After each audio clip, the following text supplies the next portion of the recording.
হুগলির নির্বাচনী কমিটির বৈঠক শেষে ফের একবার এনআইএ বিজেপির আতাতের অভিযোগে সুর চড়ান তৃণমূলের সর্বভারতীয় সাধারণ সম্পাদক অভিষেক বন্দ্যোপাধ্যায়। তার বক্তব্য, শুধু এনআইএ এসপিকে ডেকে পাঠালে হবে না, লোক দেখানি শোকজ জারি বা ডেকে একবার ধমকানো চমকানো করা চলবে না। রাজ্য পুলিশের ডিজি 48 ঘন্টায় দুবার বদল হয়েছে, তাহলে এনআইএ ডিরেক্টর কেন বদল হবে না? আমরা আবার 1-2 দিনের মধ্যে ইলেকশন কমিশনের কাছ থেকে আরেকটা অ্যাপয়েন্টমেন্ট চাইবো এবং লিখিতভাবে সেই অ্যাপয়েন্টমেন্ট চাইবো। এবং যে তথ্যগুলো আমরা তুলে ধরেছি, জনসমক্ষে এনেছি, অত্যন্ত সিরিয়াস, সবাই দেখেছো সেগুলো, যে সেখানে ভিজিটার্স লগবুক থেকে শুরু করে এসপি এনআইএ ধনরাম সিংয়ের বাড়ির লিজ এগ্রিমেন্ট পর্যন্ত প্রকাশ্যে আনা হয়েছে। তারপরে যদি ইলেকশন কমিশন ব্যবস্থা না দেয়, আমরা পরবর্তী কর্মসূচি ঘোষণা করবো সেভাবে। আমরা অভিযোগ করছি প্রথমত এসপি এনআইএর বিরুদ্ধে এবং তার মদতপুষ্ট যারা রয়েছে উপর থেকে নিচ অব্দি, বিশেষ করে এনআইএর ডিরেক্টর।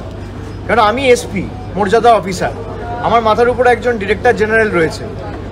আমি তার অনুমতি ছাড়া একজন পলিটিক্যাল ফাংশনারির সাথে, বিশেষ করে যখন আদর্শ আচরণবিধি চলছে, তখন মিটিং করতে বা বৈঠক করতে পারি না, তাও আমার নিজের বাড়িতে, দপ্তরে নয়। সুতরাং খালি এনআইএ এসপিকে ডেকে পাঠালে হবে না, লোক দেখানি তার বিরুদ্ধে একটা শোকজ জারি করব বা তাকে ডেকে একবার ধমকাবো বা চমকাবো। ওয়েস্ট বেঙ্গল ডিজির বিরুদ্ধে যখন আপনি অভিযোগ করেছেন, তখন তো খালি একটা এসপিকে চেঞ্জ করে বসে যাননি, আপনি চেঞ্জ করেছেন যখন ডিজিকে চেঞ্জ করেছেন, তাও 48 ঘন্টায় দুবার। তাহলে এখানে এনআইএর ডিরেক্টর কেন চেঞ্জ হবে?